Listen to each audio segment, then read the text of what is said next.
be live on YouTube. So then we can start the 10 seconds will be live on YouTube.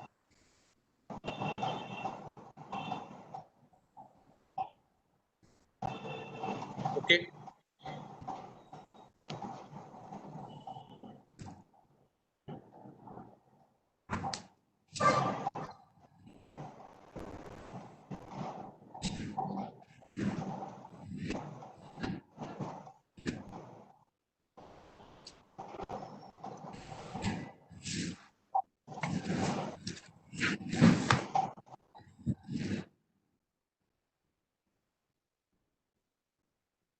Abhishek, you may please start. Right.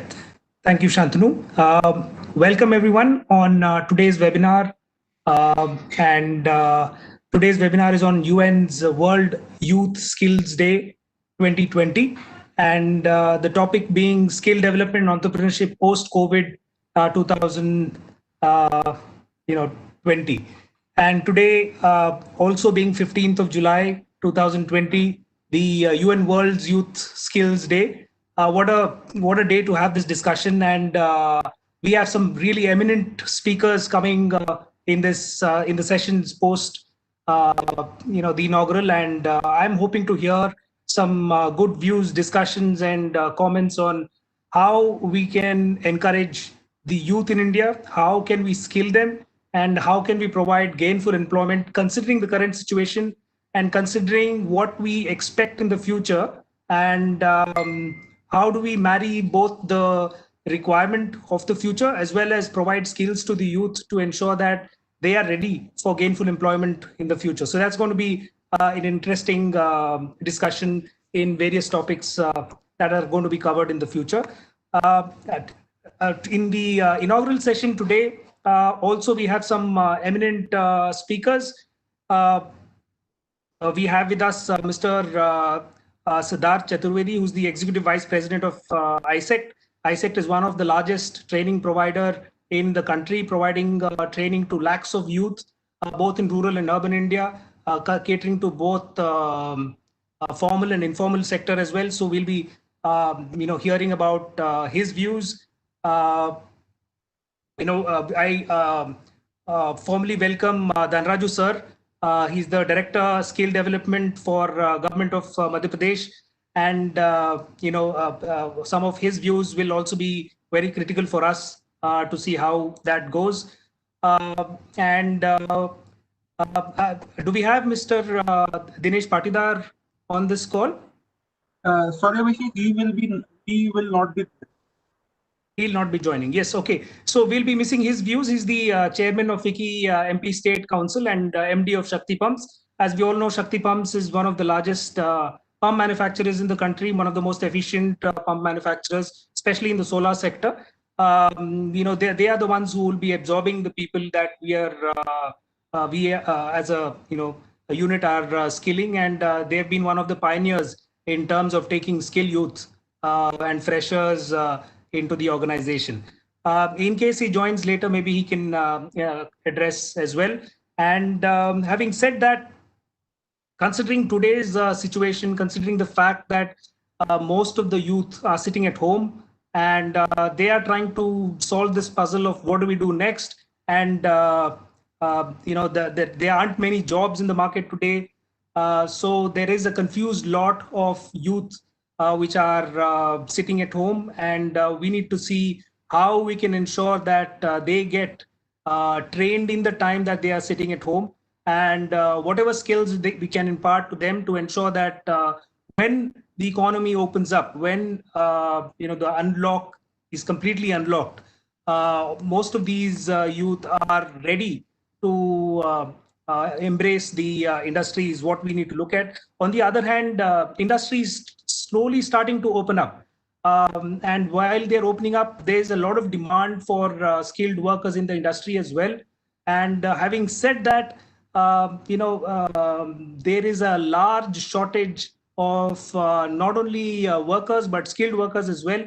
So on one hand, there's youth who is sitting at home and is not willing to go out. On the other hand, I'm in touch with a lot of industries who are looking for skilled labor as well. So, I'm hoping that this situation will get better. And considering the current situation, there's a lot of opportunity that we see as well. The very fact that people are accepting change is a big plus point. Lot of parents and students are willing to use technology to study, which was not there earlier. And even educational institutions, higher educational institutions, the government accepting norms which were not norms earlier. So this is a time when people will accept change, and it's a good time to see what changes can we bring in the system to ensure that people are geared up to employment in the future. With keeping all of these things in mind, I would request Mr. Siddharth Chaturvedi to give his views on skill development and entrepreneurship. And let's hear from him. And he's the person on the ground who's been implementing skill development courses. So, Siddharth, over to you, and we'll be waiting to hear from you on what you have to say on this one. Well, thank you, Abhishek, and respected Dhanraju sir, Miss Barbara from the Palladium Group, me, other panelists, and all the attendees. First of all, I would like to send our wishes on the World Youth Skills Day to everybody who's connected with the skills ecosystem. Today also marks the 5th anniversary of the Skill India mission. And a while back, while listening to the Honorable Prime Minister and the Skills Minister, the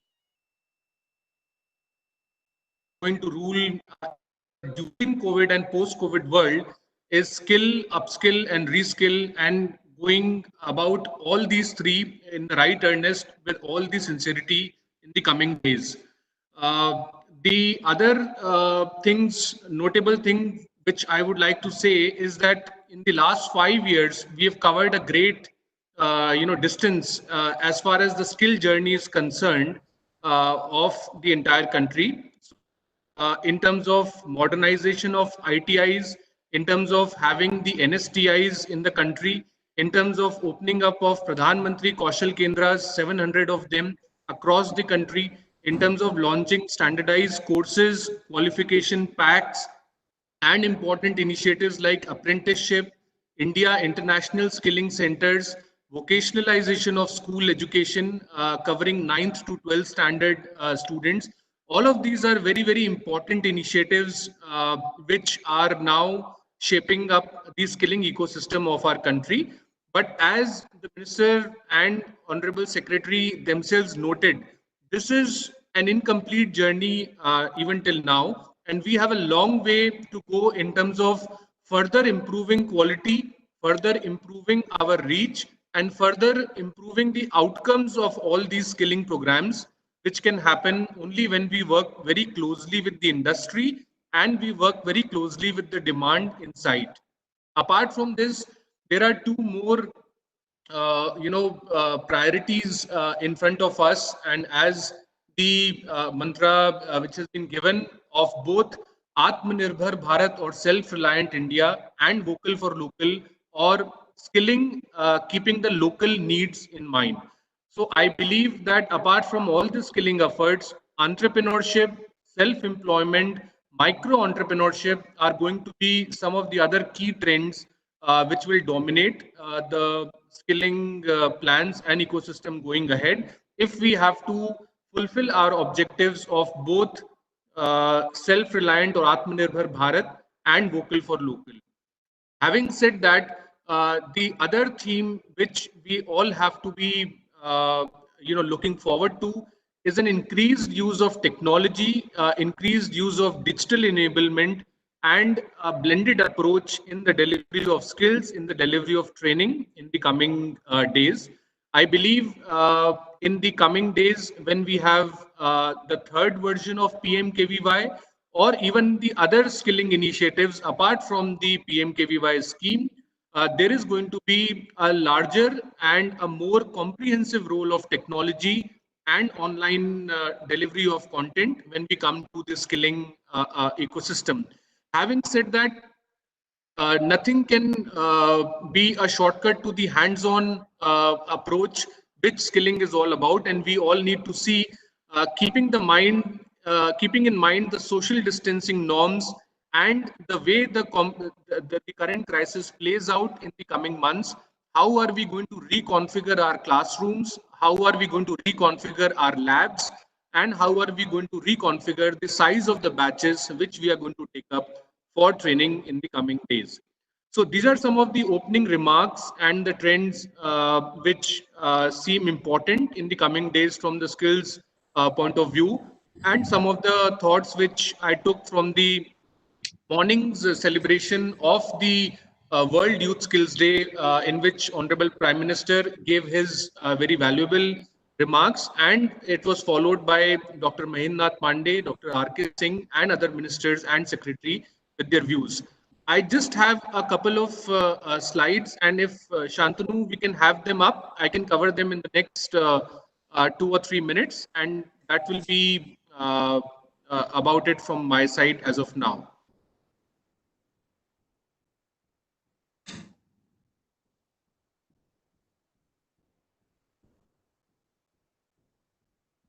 So, Shantanu, are you projecting them, or should I use my control? You can use your controls. Okay, fine. Thank you.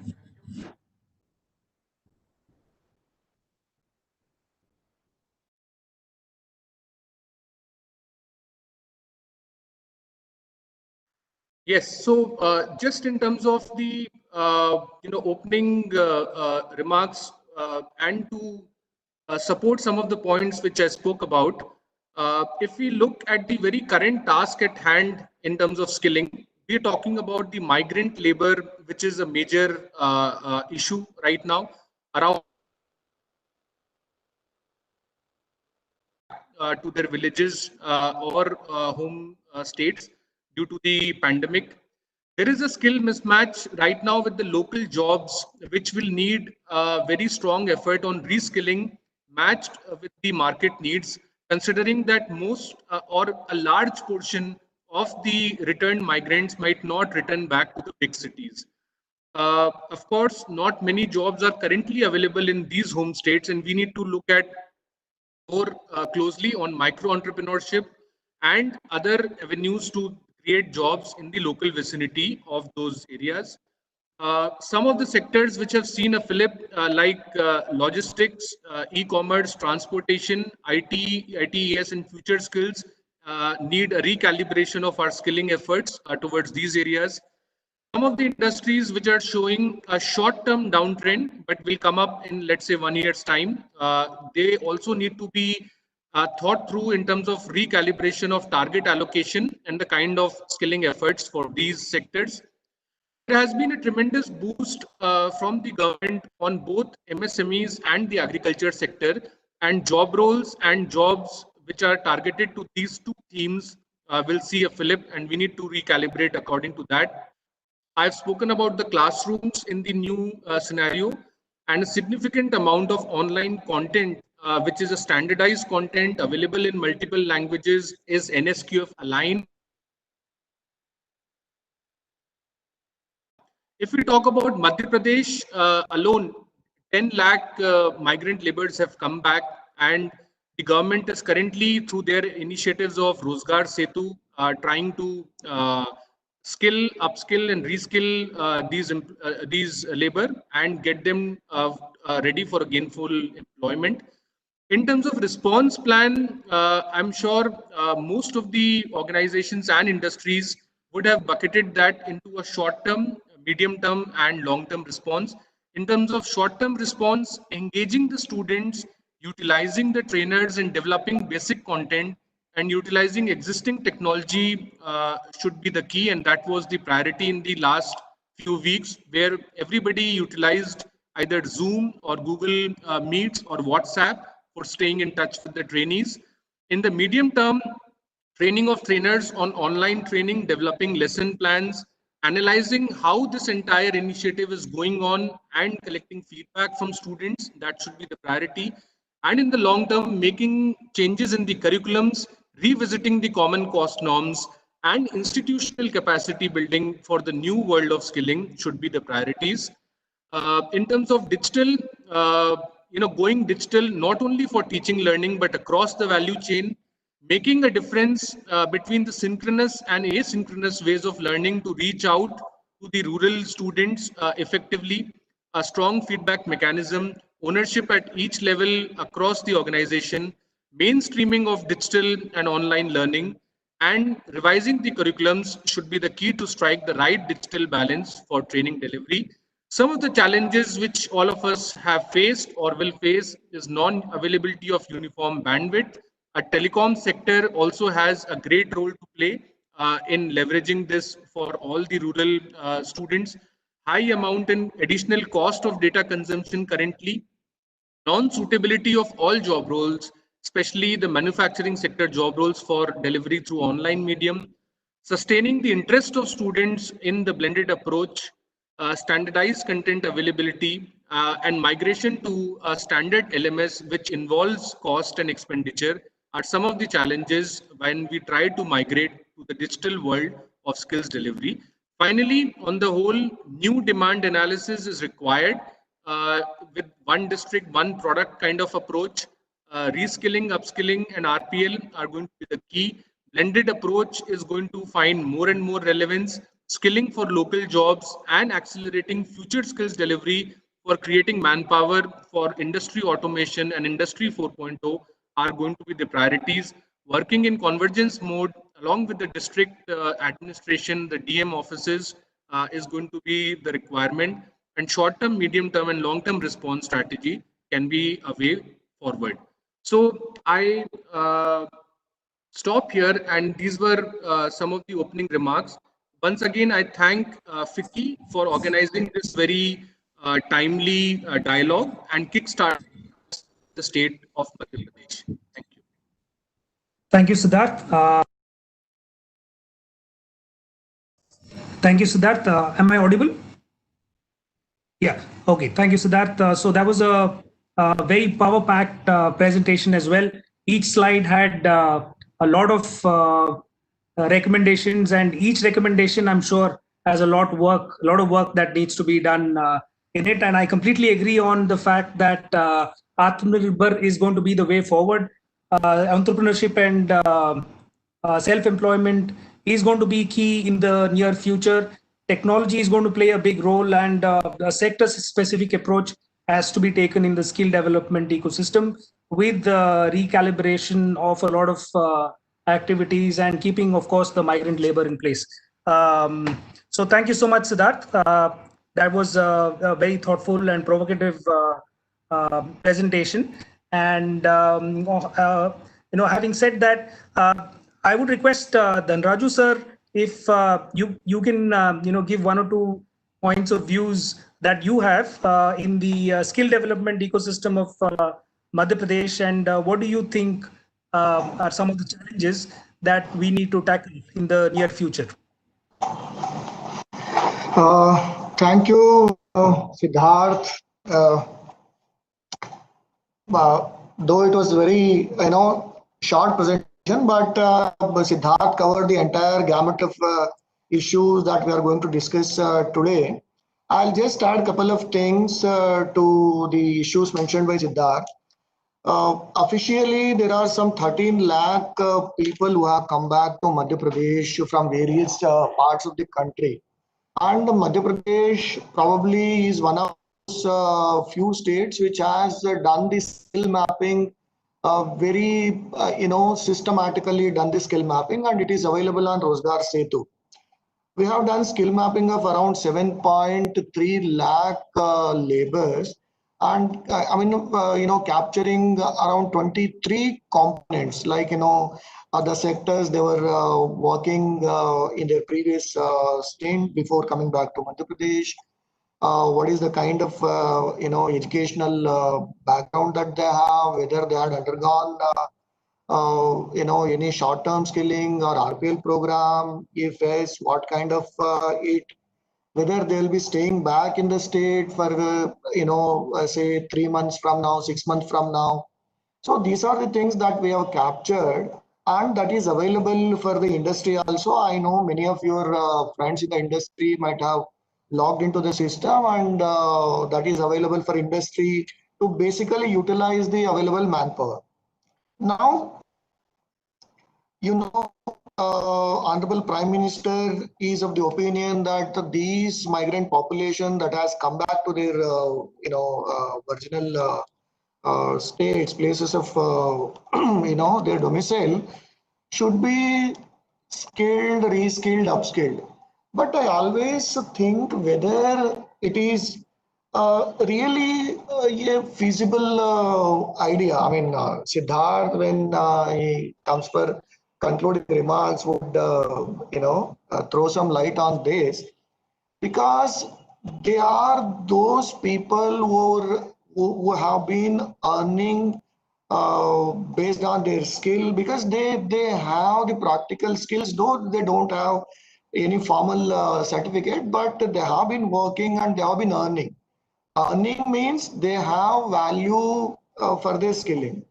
Would they be staying in our institutions for 3 months, 4 months, and we are not paying them anything? Neither PMKY has that component of paying some kind of wage compensation to these, adult learners.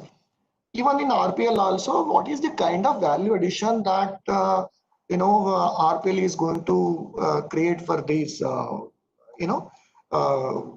labor? That is one thing. Secondly, yes, you mentioned, all of us agree that life after, I mean, we used to say after COVID, now we don't know whether there would be an occasion when we say after COVID, because it is with COVID.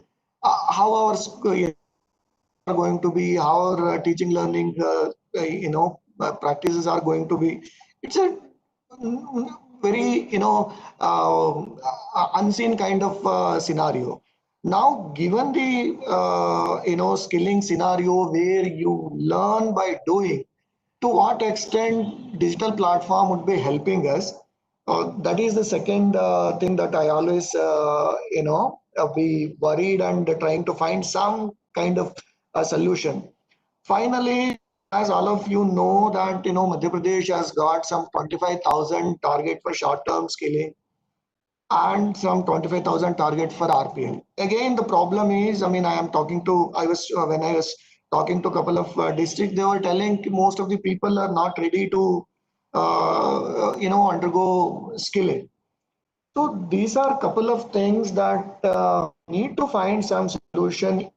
How to motivate them to come to training centers for short-term skilling, for RPL. Then how Madhya Pradesh, an industry located in Madhya Pradesh, can utilize this skill pool already available.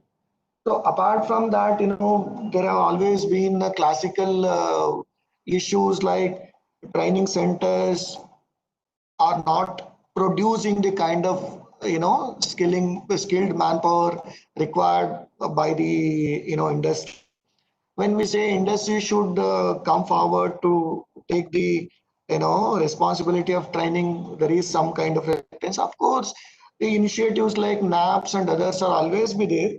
So how industry can take up some responsibility of training, how we can engage and continue this interaction, so that we work as mutual entities, that I produce skilled manpower and you employ them.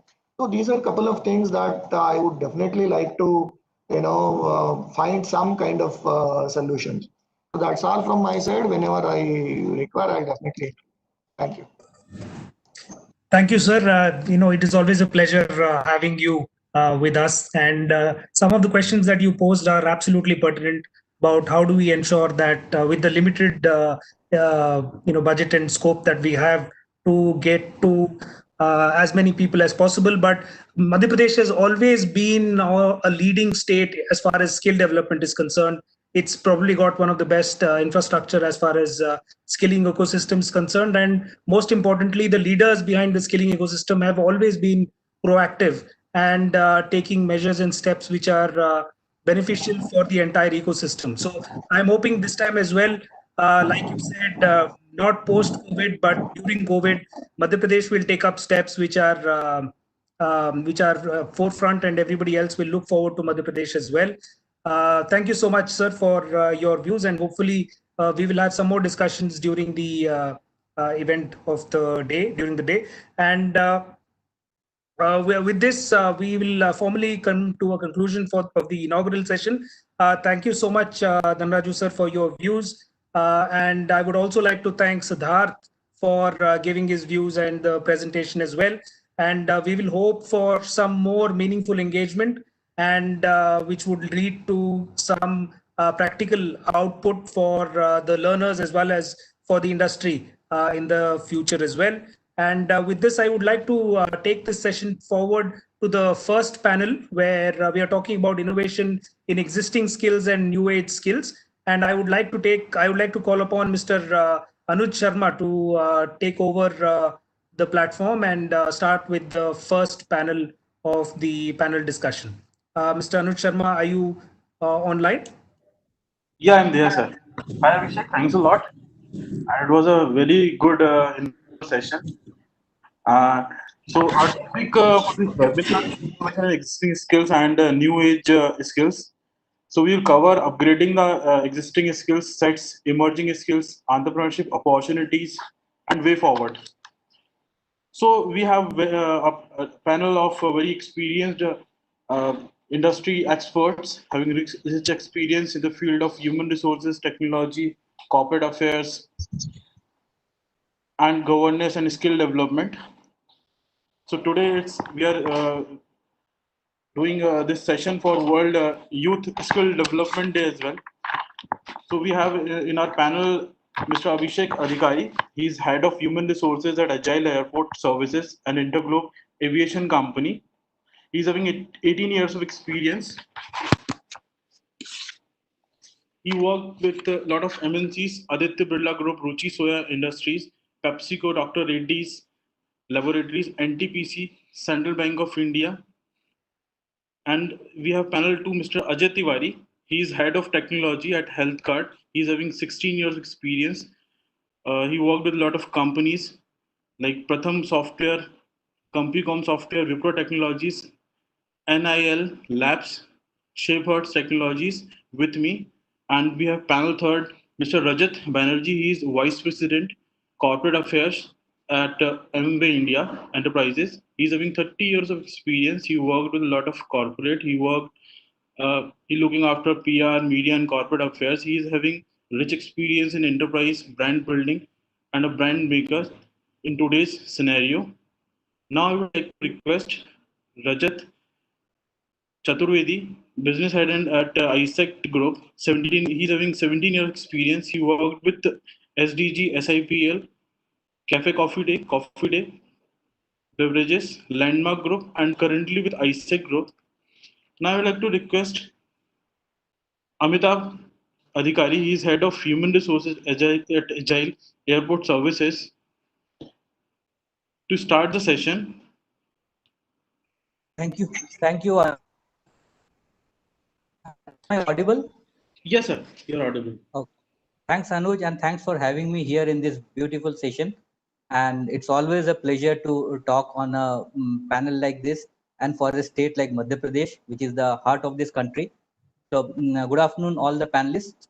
I would put my thought in a context. So, whenever we speak about skill, there are two ingredients which I feel are very, very important. One is the supply side, means where do you get the people to develop the skill, and more importantly, what is the market linkage. So these two are the basic things. So if I were to look at the skills, I would first look at what is the market for the skill, and then I do a backward planning. So from that context, if we talk about the new and emerging skills, COVID, so 2020 March was probably a watershed year in the entire history of mankind. Probably when history would be written, we would speak about what happened before March 20 and what happened after March 20.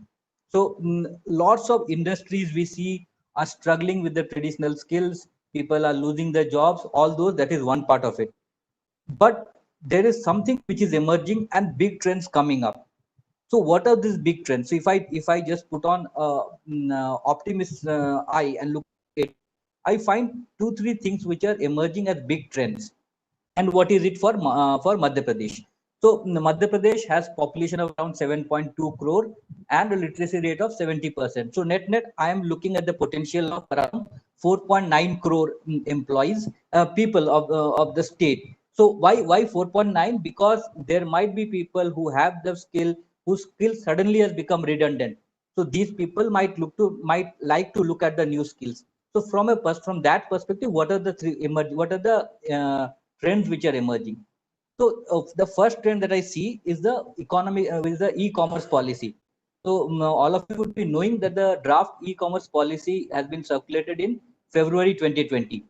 So among other things, one key thing with the policy says is the state government should tie up with the e-commerce companies to promote their own state's traditional skills. So for example, Orissa has a GI right to Rasagollas, and Rasagolla is something which can have a market outside. And we know there are states which have tie up with the markets globally. So when these states engage with the e-commerce company, so they get a supply chain tie up, and these skills suddenly, the traditional skills which didn't have a market, which didn't have a price, now with this policy, it's having a world market. So the product need not only be sold at market at Maharashtra, at Madhya Pradesh, but the entire globe is market, and you have technology to do that. So that is one big trend. So the traditional skills, the traditional artisans that we have, the traditional things of the state can now find a ready market. And I know for sure there are states which actively work on building up this network. So Uttar Pradesh, I know there's a there's an expo organization in Noida where the state almost every week before COVID, almost every week they organize workshop and exhibitions where customers from all across the globe are called and the products are exhibited. So these kind of things, I'm sure with the e-commerce thing coming in place, the states can look at an opportunity. So what is in it for me? So all those people who had that skill, who didn't have that money, the traditional who are engaged in the skill, can leverage this opportunity. So that is one big opportunity I see. What's the second opportunity coming? We all saw the COVID thing, and what we all realized is we didn't have the health infrastructure. So state after state, we found people were not getting the medical facility. People died because there was no adequate healthcare infrastructure. And so when we talk about healthcare infrastructure, one is the physical place, second is the healthcare professionals. Now look at it, how does the country's numbers stack compared to the standard? So we have got around 12 crore people who have the e-cards under Ayushman Bharat. Now WHO says that as a benchmark, for every 1,000 population, you should have 2.59 nursing assistant. Why nursing assistant? Because nursing assistant is a skill which is there, which is a job role which is defined in NSDC. So the standard is 2.5 every 1,000 people. India, we have got 1.7 nursing assistant per 1,000 people. So the gap is 0.8. And if you just calculate it for these 12 crore people who are enrolled under Ayushman Bharat, that comes out to a whooping 96,000. That means we require 96,000 people for only to cater to those people who are covered under Ayushman Bharat. If you look at the entire country, the numbers would be much more. Now, there's a second fact to it. In Ayushman, in Atmanirbhar Bharat, the government has proposed that each block in India would have a diagnostic center. So there are around 6,500 blocks across in the country. Now, each block having a diagnostic center. Imagine the kind of people, paramedic and support people who would be required to man these things. And these are the basic these are figures which I'm telling. So 96,000 only for Ayushman Bharat, 6,000 plus diagnostic centers and the required staff. And if you look at the entire population of 131 crore, the numbers would be much, much more. So the second skill set which has a ready market waiting is the healthcare professionals. So I'm not talking about doctors and nurses. I'm talking about paramedics. So I'm talking about people at the bottom of the pyramid whose skill can be converted. And how much does it take to train a person on paramedic? It takes 3 to 6 months. And what is the eligibility requirement? It's graduate, it's only matriculate. So the skill set for vast population is available to come and take up the market requirement for healthcare professional. The third trend which I see coming is direct selling. So last week, Tata Consumers, which was erstwhile Tata Chemicals, they have told that they are going away with around 5,000 big distributors.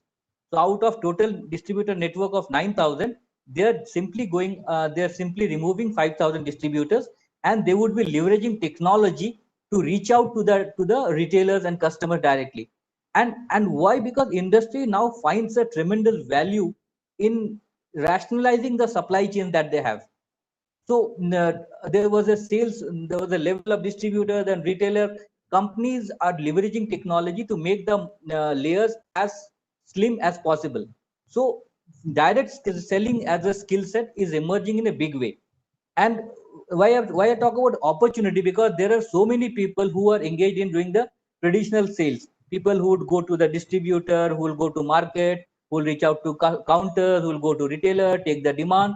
Now these people just need to rescale to do a direct selling. And again, the opportunity is huge because it's a market which is pushing for these skills.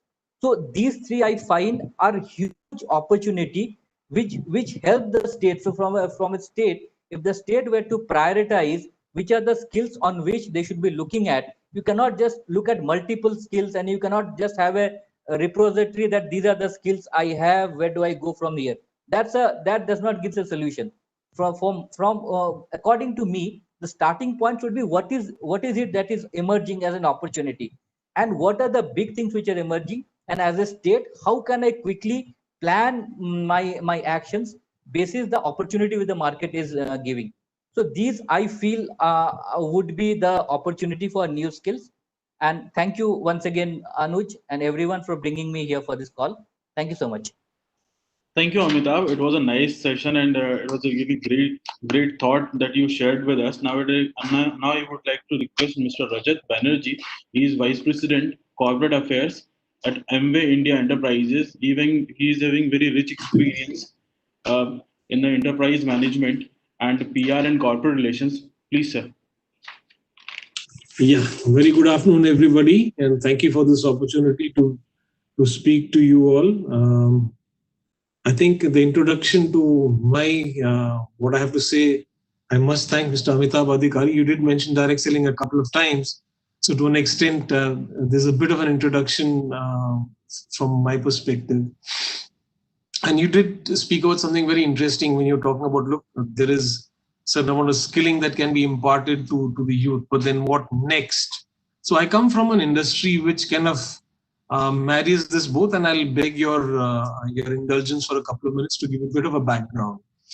Now, as the name suggests, direct selling, it is products directly to the consumer using very little intermediaries, rather reducing those levels just to probably one. And is this new to the globe or to the world or to India? No, obviously not. In fact, the hawkers in India probably have been doing this for thousands of years, at least 2,000-3,000 years that we know of, if not more, depending on which side of the of the discussion you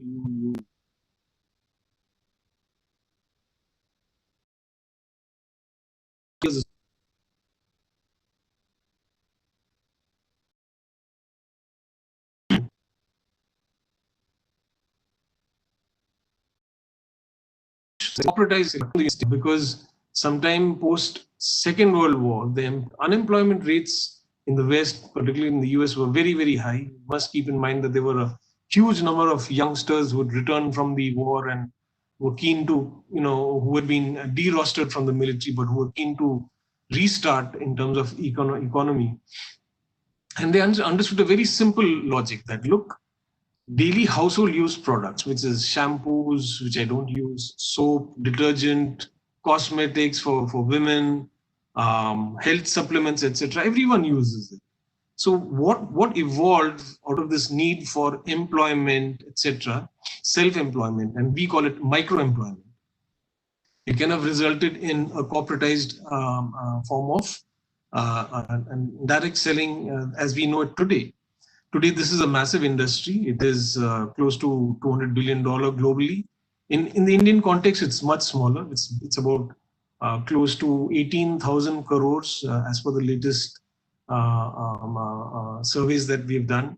In the Indian context, it provides self-employment, it provides micro-entrepreneurship to close to 60 lakh persons. The good side, the good story of this, good part of this story is that most direct selling entities, and as the introduction went, I'm from Amway, most direct selling entities like Amway, for instance, we not only provide a self-employment opportunity or a micro-entrepreneurship opportunity to individuals, more than 50% which are women, by the way, in India, but we corporates also take responsibility for training and skilling a large number of direct sellers who come in. Because see, actually, if you think of it, it should not be a terribly difficult skill. You're selling daily use products to whom are you selling it? You're selling it to your neighbors, to your friends, some family, etc. So on the face of it, it should not require a huge amount of effort. But the truth is, it does require a huge amount of effort, because we've seen, at least in our company, numerous instances where simple ordinary housewives who lacked the confidence to speak to anyone beyond their immediate social circles, that is, parents, siblings, etc. And I'm talking about let's say small town India, could be any town or maybe even a Mofussil city in the interiors. How these individuals, many of, like I said, very often housewives, transform from timid housewives to confident sales professionals who run their own small little businesses. And why is it a win-win for this kind of a situation? I did give you the example of World War II, where jobs were begging. There were no jobs, but you had a lot of manpower to share their skills, to share and to their dreams. As Amitabh did mention, and we all know, in the post-COVID world, with the jobs reducing, with the opportunities reducing, this is one industry where the truth is, over the last 4 months, our biggest challenge has only been how to reach our products to the consumer, given the fact that if you're in a containment zone, then your stores are closed. But the orders from the consumers haven't reduced. In fact, just yesterday I was seeing, I think one of the Kantar reports which indicated that the off-the-shelf sales of daily use products went up this year as compared to last year. So while the economy seems to be suffering, certainly is suffering, jobs are depressed right now, as are spendings, but consumers consuming off-the-shelf products it's increasing. I don't know what the logic is. I think that report spoke about people tending to stock up during a time of crisis. So it could be because of that. But net, the point is that this industry gives an opportunity for people with less, or no training, etc., to enter into this entrepreneurship, micro-entrepreneurship opportunity, because the corporates themselves take on that responsibility. And I know from the Amway's perspective, for instance, in a 12-month window, it might sound little, an exaggeration, but the reality is we do anywhere between 15 and 18,000 training sessions in a year. Of course, a lot of these training sessions are product training sessions, but mind you, unless that seller knows the nuances, the benefits of a particular product, he or she cannot be very convincing, because you cannot fool a consumer beyond a point. You shouldn't in any case. And like I did mention, in direct selling, what happens is, since direct sellers basically sell to their social circles, they cannot afford to let those relationships sour. So there is a lot of effort to train your people, to skill them. Amway, for instance, we have tied up with the Retail and Skill Council of India, RASI, which is part of NSDC. And every year between 10 and 15,000 Amway people who are connected with Amway get these certifications and this training that we do along with RASI and SDC.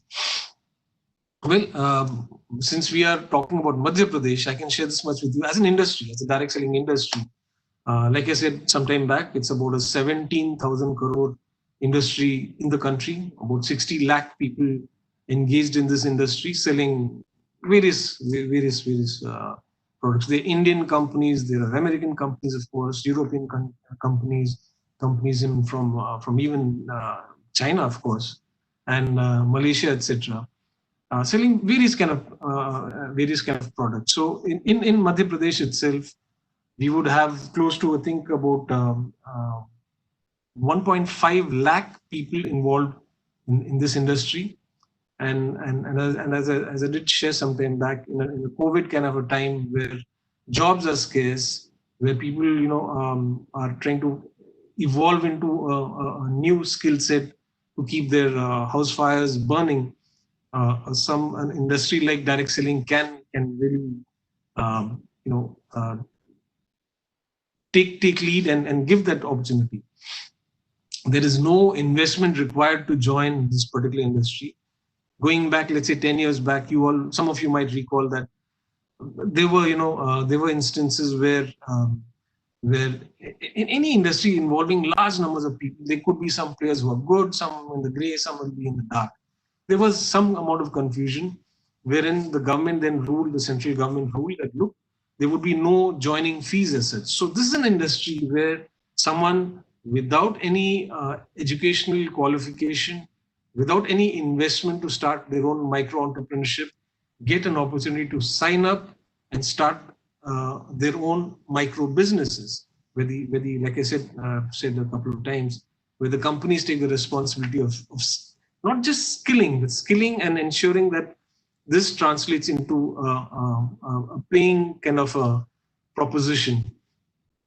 Those are the few points that I wanted to cover, and I hope I've managed to engage your interest for a bit. And once again, I would like to thank the team and MP, the FICCI team, for making this possible. That's it from my side. Thanks a lot, sir. It was a nice thought process that you shared with us, and the actual market scenario, which is actually required that we understand what is happening there in the market, and accordingly we can take necessary actions actually.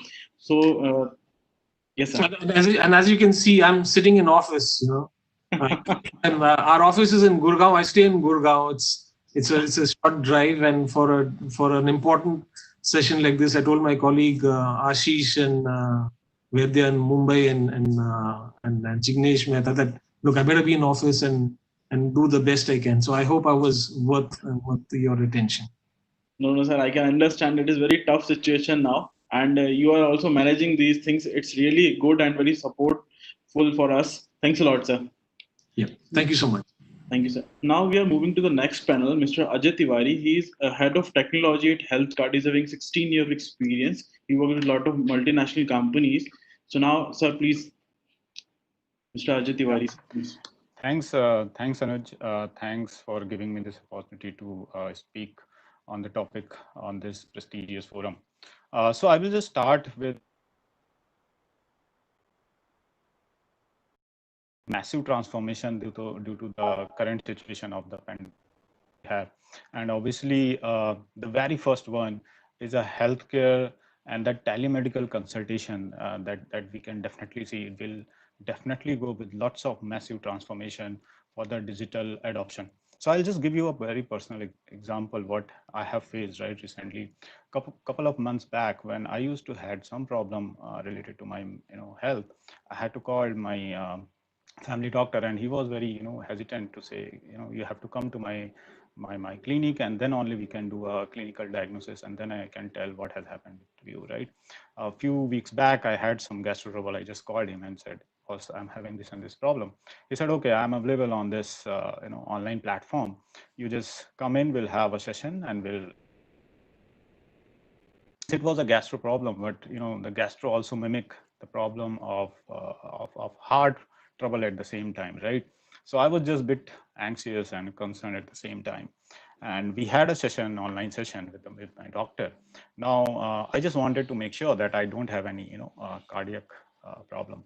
While having a remote session with him, he said, okay, you have a health watch, right? And you can just do the ECG at your home, just putting a finger on your health watch, and just send it to me and see if there is any cardiac normality, because it will just send out the events to you when you are wearing it, right? I just look at it into it. I just did the ECG while I was just sitting like this. I can instant do it, right? And just share it with him. And he said, okay, everything is fine, right?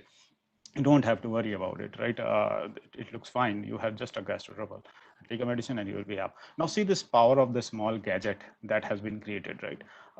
I'm just sitting at my home and doing the ECGs. Few years back, nobody was able to think about this innovation, right? You can see the gadgets which are coming up. Since this is the pandemic, depression and anxiety would be on very high, and this kind of gadget will be needed on a very low cost and affordable level. You can see the headset which are coming, which can actually sense whether you are depressed, you are feeling anxious, you are not in good mood. All those things can be gathered by those gadgets and can be streamed to your medical professional, right? Because it's very risky to visit a hospital, which we used to have earlier.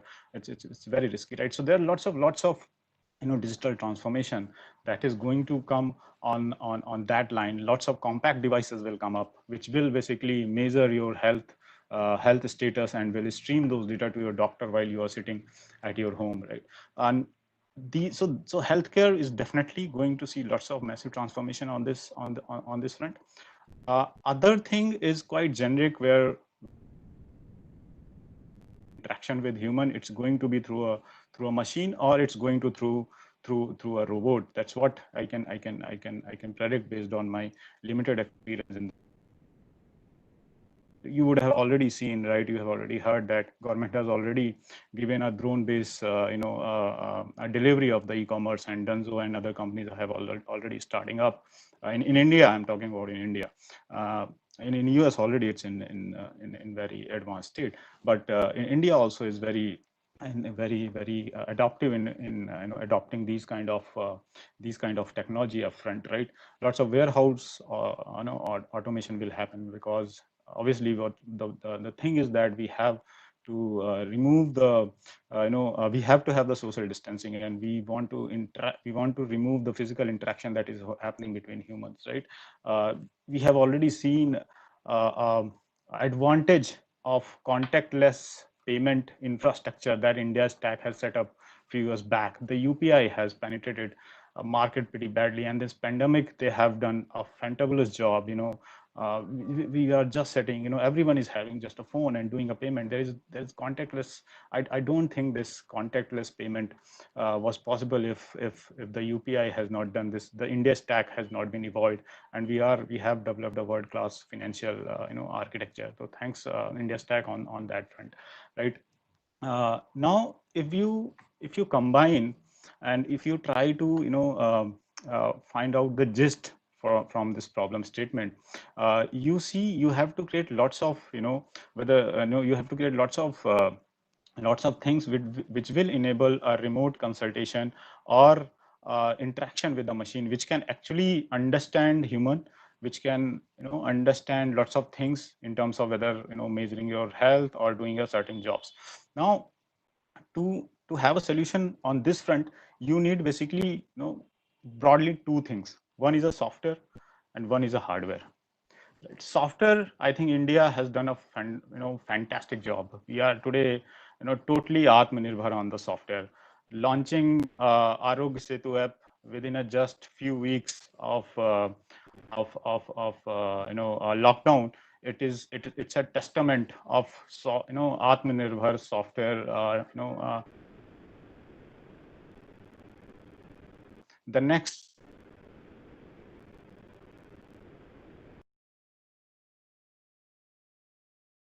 the same thing on I quoted of my gadget, the health watch gadget or a hairband gadget.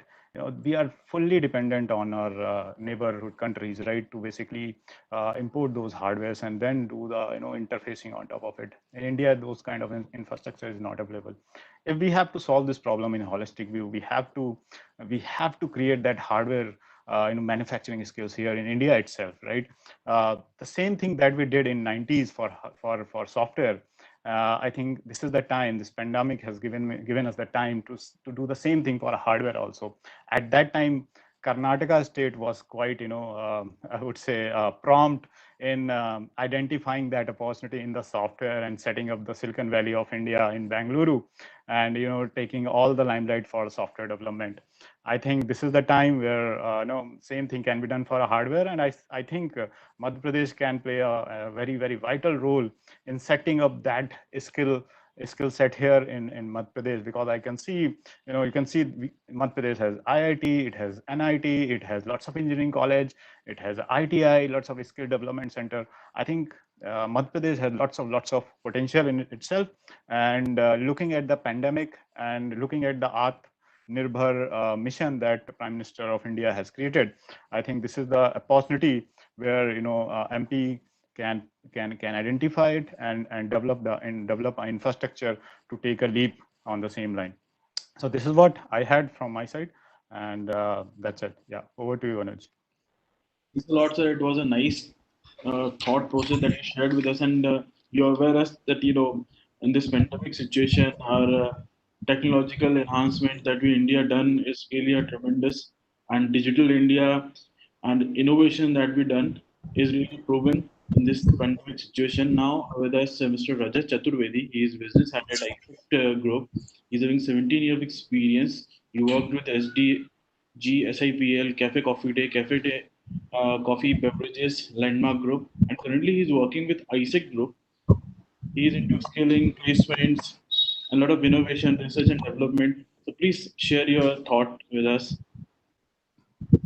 Thank you so much, Anuj. And while I start, I would love to acknowledge all the points that Mr. Banerjee, Mr. Adhikari, and Mr. Ajay had made.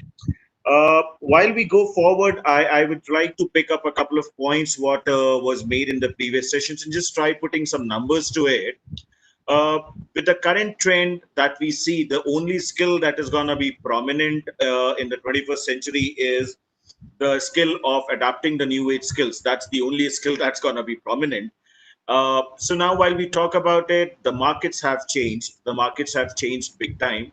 And while we talk about the current job scenarios, yes, there has been a huge amount of unemployabilities and unemployments that have been created in the market. And just to put some numbers, in the month of March, the unemployment rate in India was 8.4%, which by the end of April was already 23%, and it's going to be projected to be 30.9% by the end of this month.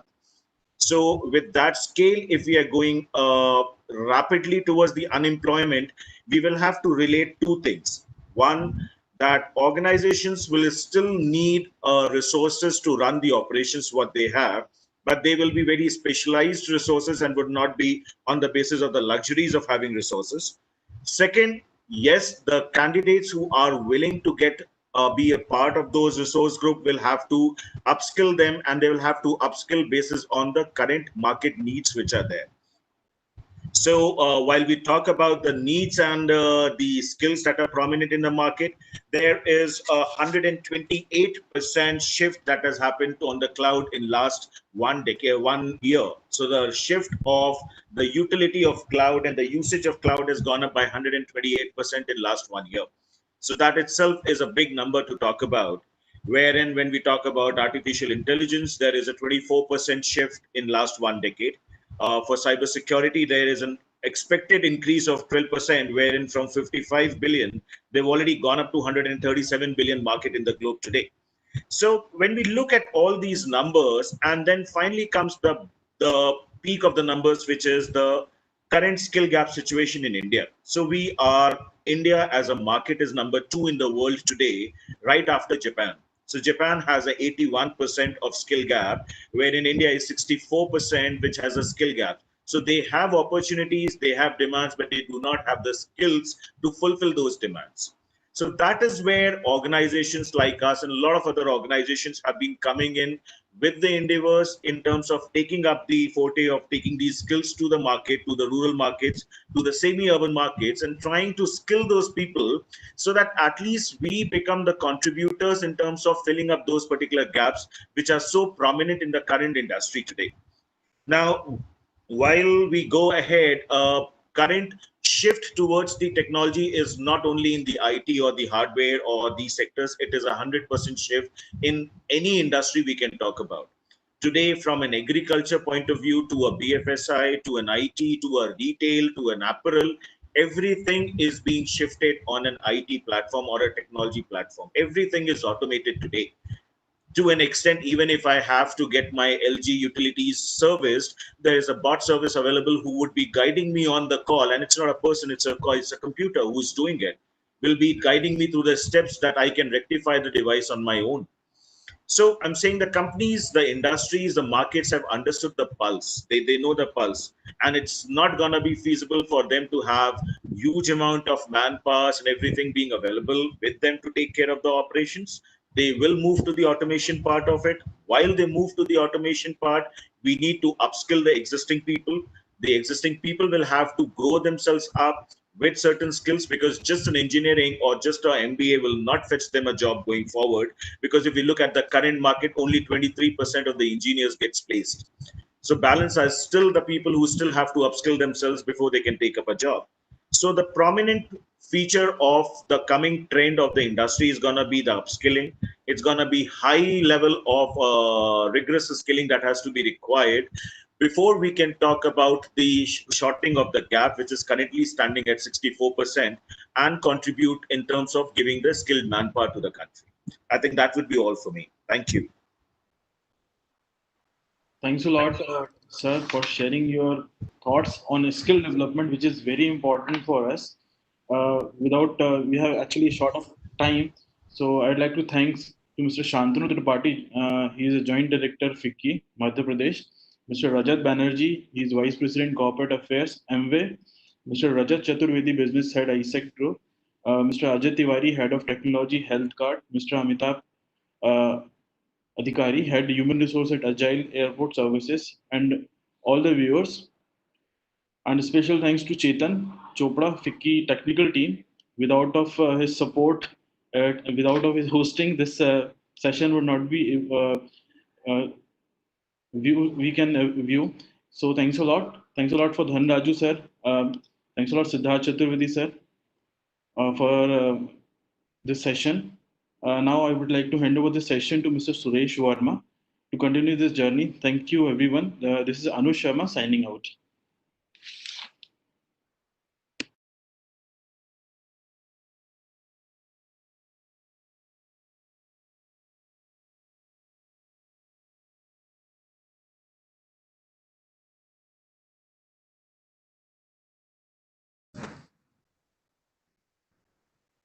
Shantanu?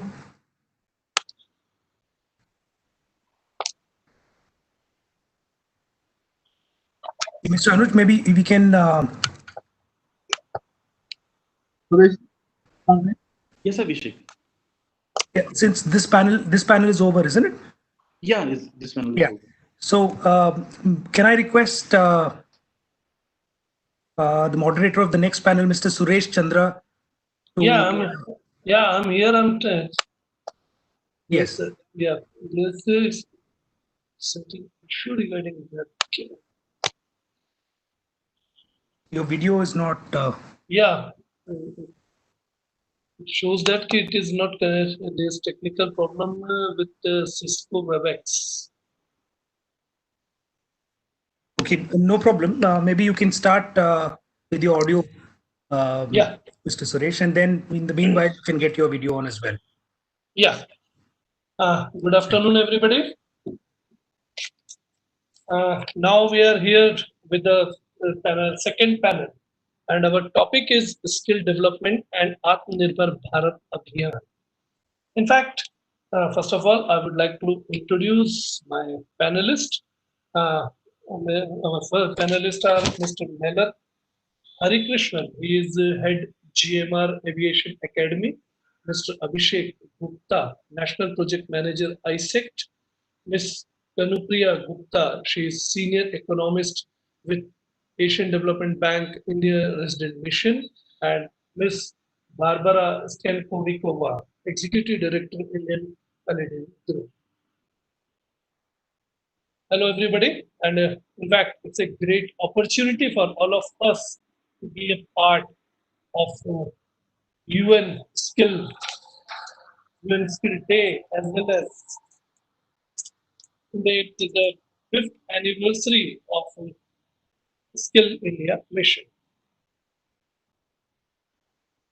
Hello, am I audible? Yes, we can hear you well. Yeah. So, hi, Barbara. Hello, Mr. Melat. Hello. Hi, good. Sorry, due to certain technical problem, I'm not visible. So, Mr. Melat, I would like to introduce your brief profile with the entire team. Mr. Malat Harikrishnan. He is heading GMR Aviation Academy. He is based at GMR Aero Towers, Hyderabad, and he is heading Aviation Academy. Both the centers are located at Hyderabad and Delhi.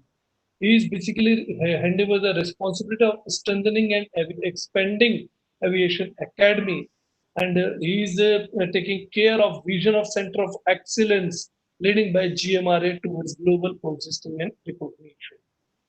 He is having a rich exposure of corporate strategy, airport development, and work with multiple aviation as well as aerospace company, MSCK and Aviation Limited, doubling RMK Port Advisor Private Limited, India doubling Port Academy, doubling IMDB Department of Transport, doubling, and it's still more. Well, exactly, it is right time to introduce you and hand over the thing. Just please brief us about the GMR Aviation Academy and your initiatives, what you are willing to do with the skilling domain and how it will help country's scenario of employment. Yeah, Mr. Verma, and good afternoon to all my colleague panelists as well. No, I think this event hosted by FICCI is very relevant in the present scenario, present industry conditions, and kind of the whole translation that has happened from how business was being done until the 20th of March, and how we are all adapting to this particular change. Before specifically getting into what we are doing in the skill sector development side, I would like to give a context of GMR Group and GMR Aviation Academy for the benefit of all the attendees of this webinar. So GMR Group, as most of you may be aware, is a large multinational conglomerate. And we are into different industry verticals that includes airports, power sector, roads and highways, and various other special economic zone developments. So we are part of the airport vertical, which is now the fastest growing vertical for the group. Today, we operate 5 airports in India. Basically, Delhi and Hyderabad are the main airports. We are developing 2 greenfield airports at Goa and Bhogapuram in Andhra Pradesh. And there's another small airport called Bidar in Karnataka. Other than that, we also have a footprint globally. We have 2 airports in Philippines, 1 airport in Greece, that's Crete Airport as well. And recently, during a M&A major acquisition has happened, where the French group called ADP Airport de Paris has brought in 49% of the GMR's airport wing.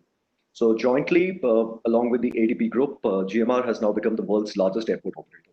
So setting that in context, GMR Aviation Academy, we were conceived about 10 years back in 2009 with the objective of ensuring that all the employees at our airports are trained, because you have a 2-strand approach to when it comes to skill development in the aviation sector. One is, what is your regulatory compliance? You have to be compliant to your regulators for various sectors like safety, security, concessioners, all kind of operations that we do. And second thing is, of course, we also have to keep developing the talent pipeline, because we handle a huge manpower at all our airports, as you're all aware of. So Academy is a globally accredited entity. We are recognized by ICAO, which is the International Civil Aviation Organization, as their regional training center of excellence. So we presently, as of today, enjoy the status along with another 7 centers globally, namely Singapore, Incheon in Korea, then GCAS in UAE, and a couple of other entities in Europe. Other than that, we also are aligned with our domestic regulator, which is the DGCA. We are certified under them, and we are also aligned with NSDC as their training partner and training center. The initiatives that GMR Aviation Academy has done, and with this recent transition, as well as we also have also moved away from the conventional classroom trainings, gone onto the virtual platform, and we are delivering trainings at our various centers. Other than that, we are also working very closely with the state governments. In the recent development in March, we were awarded a Center of Excellence by Kerala State Government, wherein we have set up what we call a CSP, Community Skill Park. And the idea is now to take the trainings to the local masses. I think I heard one of the earlier panelists also mentioning about how many people have now returned back to Madhya Pradesh after having probably lost their jobs or changes in the industry. Similar thing I think we have kind of encountered with other states, like Kerala has seen a lot of people returning back from the Middle East. Similar thing is happening in Andhra Pradesh. Similar thing we have seen in the northeastern states as well. So our initiative is to kind of work very closely with the state governments and trying to set up a center of excellences. We are, of course, also been in discussions with the Madhya Pradesh government as well. We'd like to formalize that very soon. And the strategy that we have adopted is, we are just not a training center. We want to kind of ensure that we address end to end, from basically training them to ensuring that they're placed as well. At this moment, we've been reasonably successful in completing that cycle with respect to close to around 85% of placement record for all the programs that we do. We would also tailor make the programs for not only our own requirements as GMR as an airport operator, but also for our stakeholders. So when I say stakeholders, it are all the airlines, who operate at the airport, the ground handlers who handle all the aircraft movements, then the concessionaires, that is your retail industry as well. So the airport is divided into basically 2 major areas. One is your airside operations and the second is city side. So as you know, with the PPP model under which, these airports have been privatized, there's a lot of land bank, which is what we call non-aeronautical revenue. So there's a lot of commercial development that also happens. So our trainings are also extended into other domains like hospitality, because we've got major hotels coming up there, a lot of other industries coming up there. So our objective is to provide training, in all these gamut of programs. So with that, presently our objective is, as I said, to get more and more virtual trainings to be delivered. Of course, we need the support of state governments.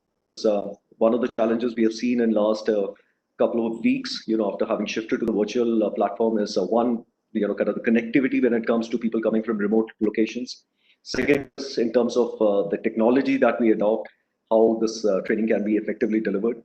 And the third main aspect of that is, of course, ensuring if we have to get these people back into placements, then how do we get them into our airports? So, we're trying to, of course, address all 3 aspects together. And of course, we were working very closely with NSDC as well on this initiative. I'm hoping that, in coming weeks, the sector should start showing a transformation. As you know, most of the domestic flights have now returned back to the skies. So I think with that, we do foresee that, the job opportunities for aspirants in the aviation sector should get revived. Mr. Verma, from my side, what I would like to mention about our role in the skill development in the aviation sector.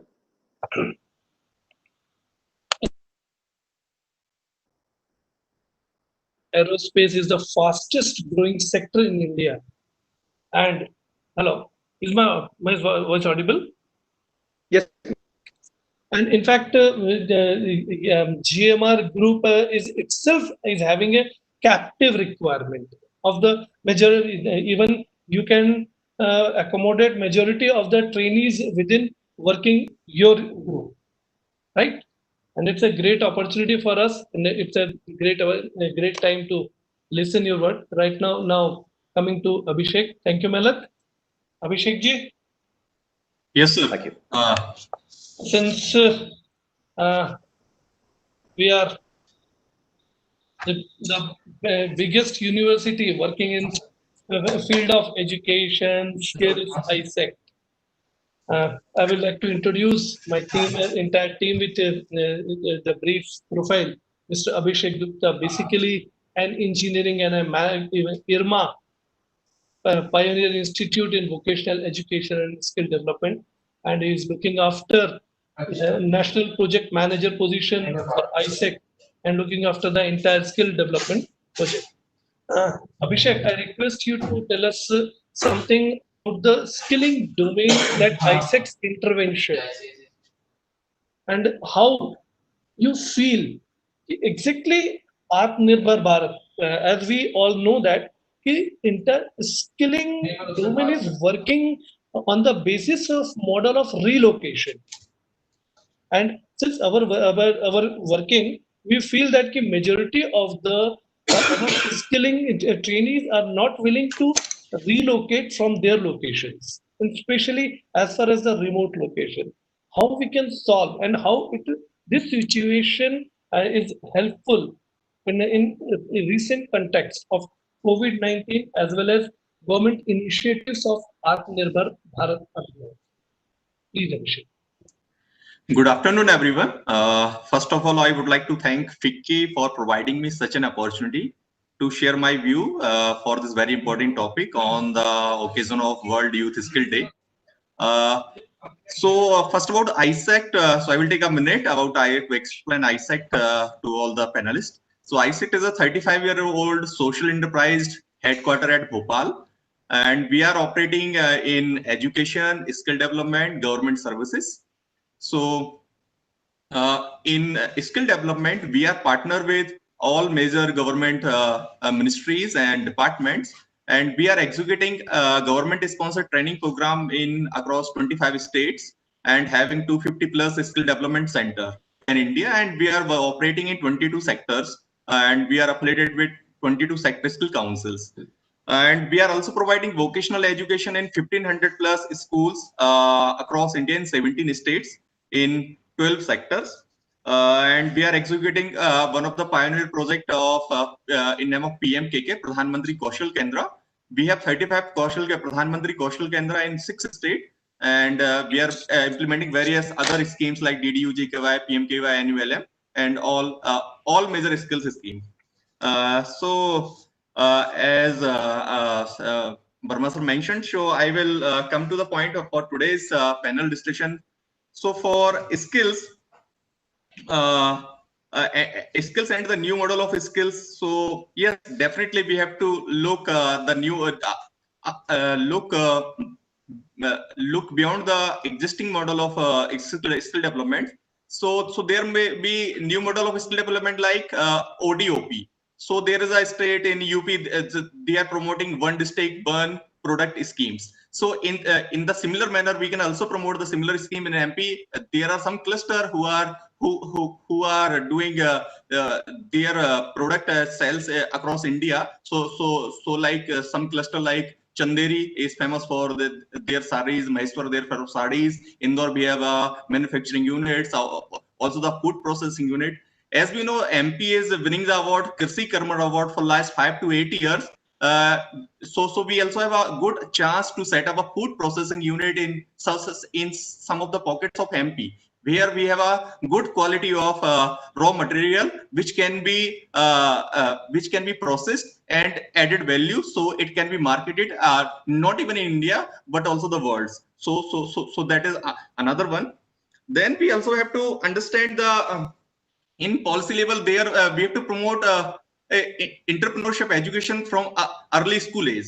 Yes, I know entrepreneurship cannot be teach, but it can be learned in a provided a favorable environments. Since our education is not mixed with the entrepreneurship education, so we have to inculcate the entrepreneurship education also in the policy level framework, and we have to look at each district level, and there should be a individual district-wise demand estimation of which skill set is needed at a local level to promote the Atmanirbhar Bharat mission. So as MP government launched Rozgar Setu app, that is a very good initiative, and there are 7 lakh, more than 7 lakh registration of migrant workers.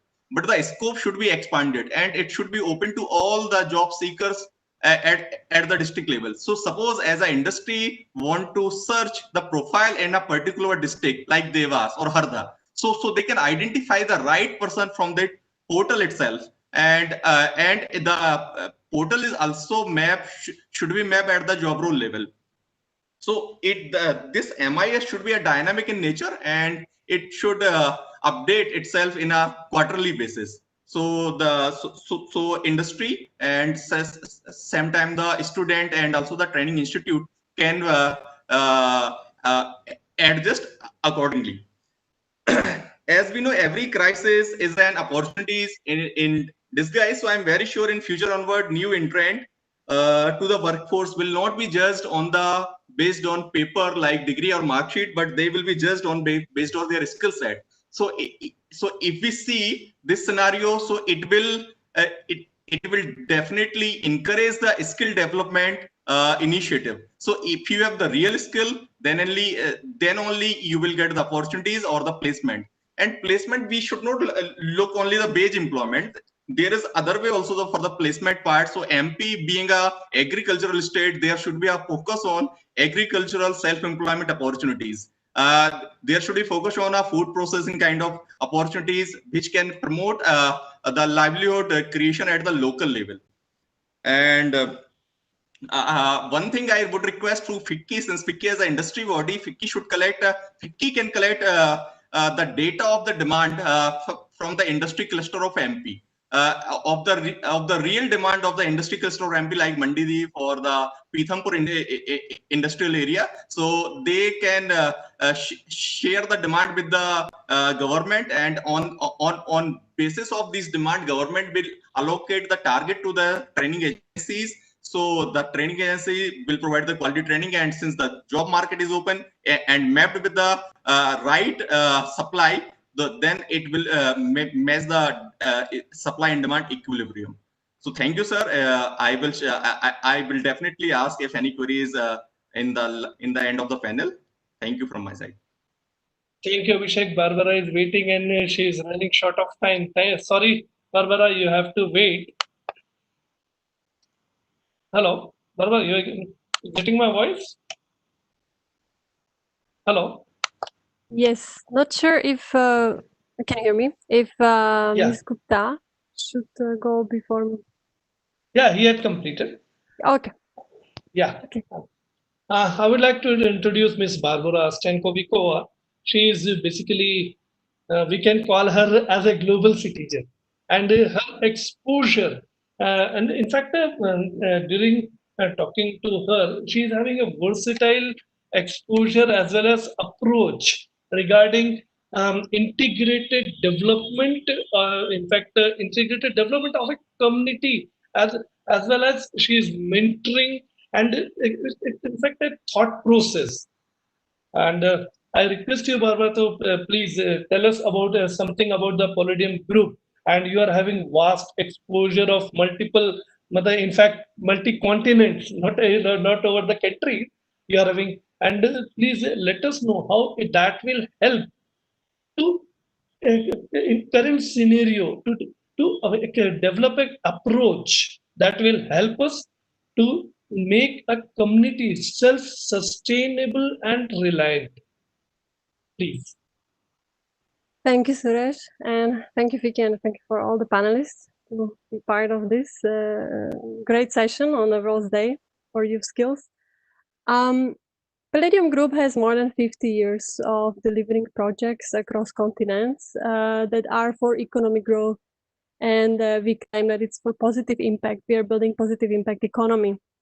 So the whole point of our work that we've been working for many decades for international donor agencies, and nowadays we are also working with governments in India, Asia, and Middle East, and across the world, helping them to solve the most pressing issues. And one of it is typically the biggest challenge in the skill gap, or how to upskill the workforce and meet the demand. So one key approach that we are having is basically the total market approach. We are looking at what is the demand, and based on the demand, we are trying to adjust all the skills. My recommendation when we were discussing with Suresh was learning how we were developing also large-scale projects in India and in Asia, was basically we always look at a theory of change. To really bring that impact, we have to build a log frame, and we have to consider skills is one key element, key enabler, but what are the other aspects of the market that we need to work with? And it was rightly mentioned also by Abhishek that demand and supply has to be balanced out. We've been recently completing largest RPL skilling program in India for 3.3 lakh farmers. And I would say that learning was very important of how you mobilize such a huge number of candidates to actually be interested in the skilling. So that was at the beginning of the session. What is the challenge? You need to really go to grassroots. And I think with the COVID, the biggest challenge is how you will mobilize those participants and make them really aware, because the technology is not enough. We need to be in presence. So we managed even throughout the COVID, considering all the, of course, guidelines, to be mobilizing and to be in touch with all our beneficiaries using the online platform, but also certain level of offline methods, because that's the key. I think the current scenario, the importance in Madhya Pradesh is the migrants, and there will be considerable amount of them that will be staying in the rural context. And I think it's a great opportunity to also look at it from the way that these migrants have skills that they have acquired in the urban context. And many times they are more educated, they understand the more modern way of doing things, and they are bringing this knowledge, this unique experience back to their rural context. So I see this as a great opportunity, how the rural India can upgrade and leverage on these skills and put it in practice in their local ecosystem.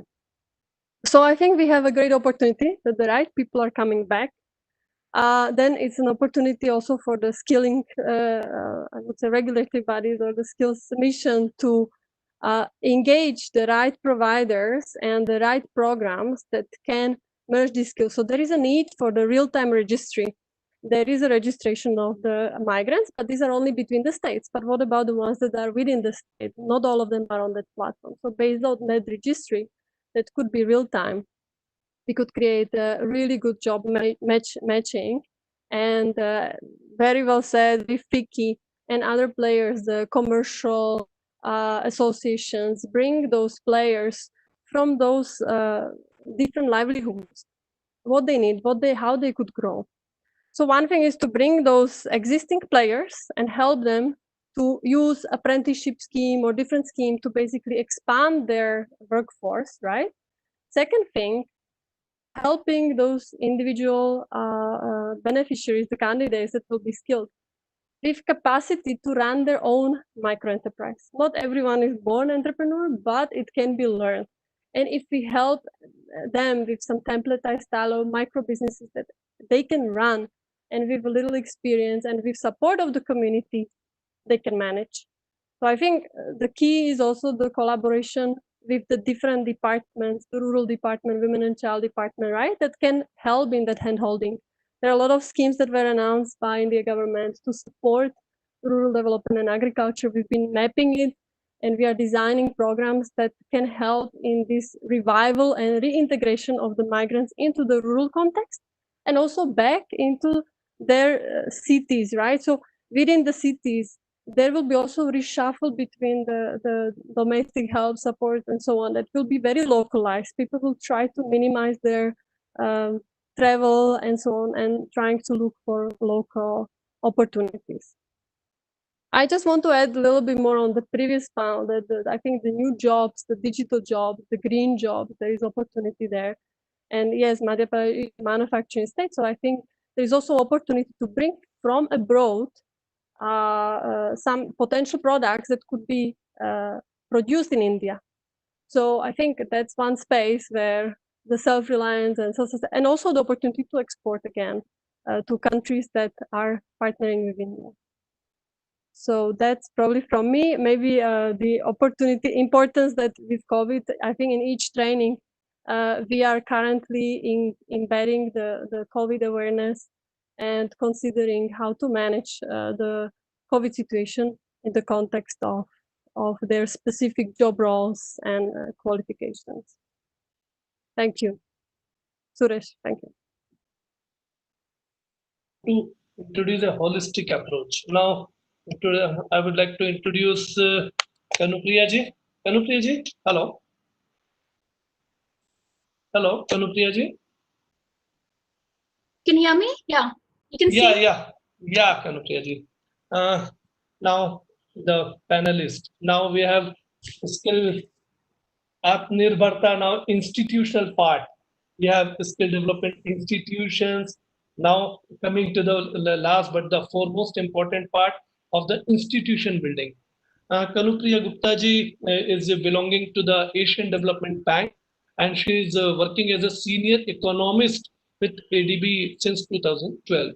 And she is working as a Korea Development Result, MSMEs, Economic Corridor, Education, Skill Development, and she has contributed in the International Food Policy Research Institute. And her project is related with the agriculture value chain, agribusiness and trade. And she has also contributed in United Nations Development Project. Sorry, now we are running short, but we are willing to know exactly what kind of developmental approach ADB can provide us for the for entire skilling domain in Atmanirbhar Bharat Abhiyan. Thank you very much for the introductions, and good afternoon, everyone. So thank you very much for the invitation, and ADB is very happy to of this endeavor. So ADB has been supporting, several initiatives under Atmanirbhar Bharat. Recently, ADB has provided $1.5 billion emergency support to Pradhan Mantri Garib Kalyan Yojana and also health sector interventions. Focus is on immediate priorities such as disease containment and prevention, as well as social protection for the poor and economically vulnerable sections of the society, especially women and disadvantaged groups. We've also provided grant to strengthen the implementation framework and capacities, including monitoring and evaluation systems of the health services, social protection programs, so that benefits can reach out to the needy people. Further moving forward, ADB is also in dialogue with the government for further possible support for stimulating the economy, supporting strong growth recovery, and also to build the resilience for future shocks. This includes the support for affected industries and entrepreneurs, particularly SMEs, by facilitating their access to finance through credit guarantee schemes, MSME integration into global and national value chains, through enterprise development centers, and credit enhancement facility for infrastructure projects. And then another important agenda is strengthening of public service delivery, including extension of comprehensive primary health services in urban areas, and also secondary and tertiary healthcare systems through PPP modalities. Now, specifically on skills development for Atmanirbhar Bharat, which is self-reliant India, both development and MSME support focusing on cluster development are necessary preconditions. And COVID-19 has again pressed the importance of skills development and, most importantly, skills system, which needs to be more agile and responsive. So in the longer run, we believe that there are significant returns to skills and particularly important for adaptation to dynamic and economic change. ADB has been supporting Government of India with technical assistance and loan financing for skills development since 2012. At the state level, ADB is currently supporting skills programs in the states of Meghalaya, Kerala, Himachal Pradesh, Odisha, and Madhya Pradesh.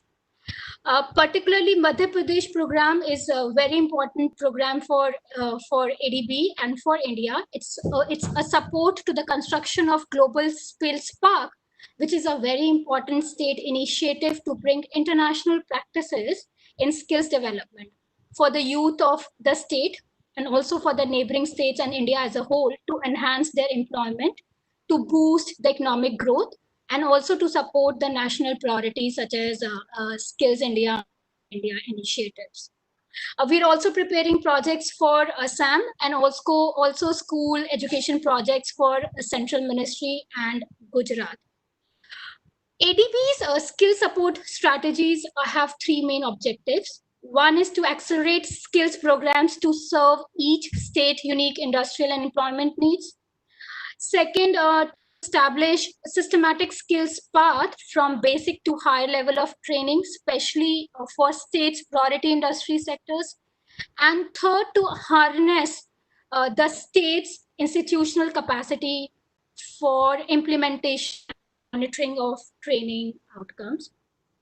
While this is more like a supply side, and we also supporting the demand side, which is MSME sector. So ADB is very new to this sector, and in 2019, Ministry of MSME requested for support from ADB on a new institutional framework to strengthen the competitiveness of MSME clusters through development of value chain, common facilities, and public infrastructure. Now, this program has two interlinked components. The first is the strengthening of the institutional framework for MSMEs through a three-tier institutional structure of NRCE, which is National Resource Center Enterprises, which is at the center, followed by SRCE, which is State Resource Center Enterprises at the state level, and EDCs, which is Enterprise Development Centers at the district level. This will be complemented by integrated technology platform to digitally service MSME requirements. And the second component is supporting integrated cluster development to support hard and soft interventions.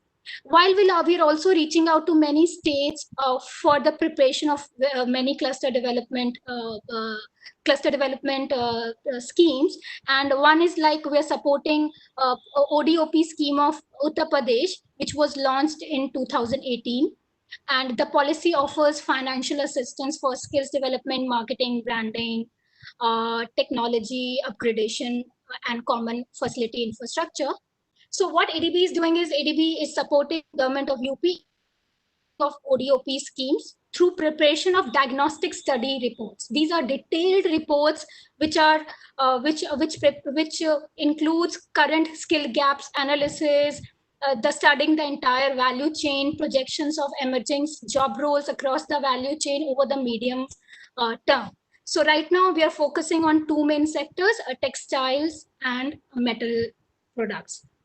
So this is these are the initiatives from ADB, and I'm happy to answer any questions if the panelists or anybody. Thank you, Kanupriya. Thank you so much. Mr. Dhanraju. Dhanraju sir is also with us. Dhanraju sir, I request you, if you are having any query, any question or any suggestion, so that we can conclude.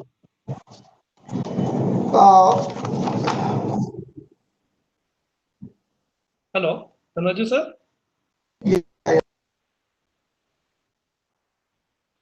Sir, putting such a wonderful panel. In fact, I have made very elaborate notes, and I will definitely get back to some of you at later stage. But at this stage, I am thankful to all of you for involving me in this webinar and educating me on many issues. Thank you. Thanks, sir. Thank you so much, sir.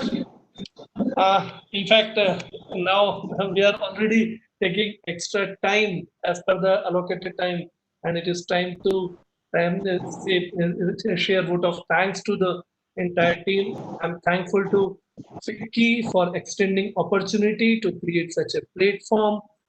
Thank you so much, ISEC University, Siddharth and his entire team for make this event a very successful event and creating a platform to develop a holistic approach to make these things.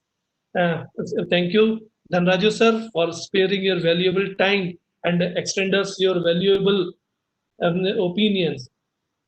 Thank you, Barbara. Thank you.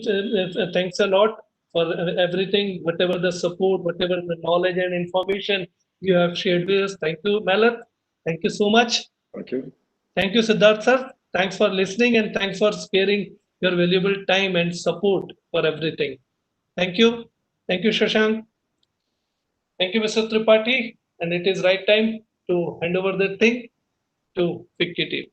Mr. Abhishek. Thank you so much. Shantanu, are you online? Shantanu? Thank you, everyone. And I think we may close. Right. Thank you everyone for attending the session. It was a pleasure listening to all of you all, and hopefully we'll meet up sometime soon physically as well. Thank you everyone for attending, and we'll meet each other soon again. Thank you so much. Thank you, Abhishek. Thank you, Shantanu. Thank you, everybody. Thank you. Thank you. Thank you, everyone. Goodbye. Take care. Stay safe. Thank you. Okay, thank you.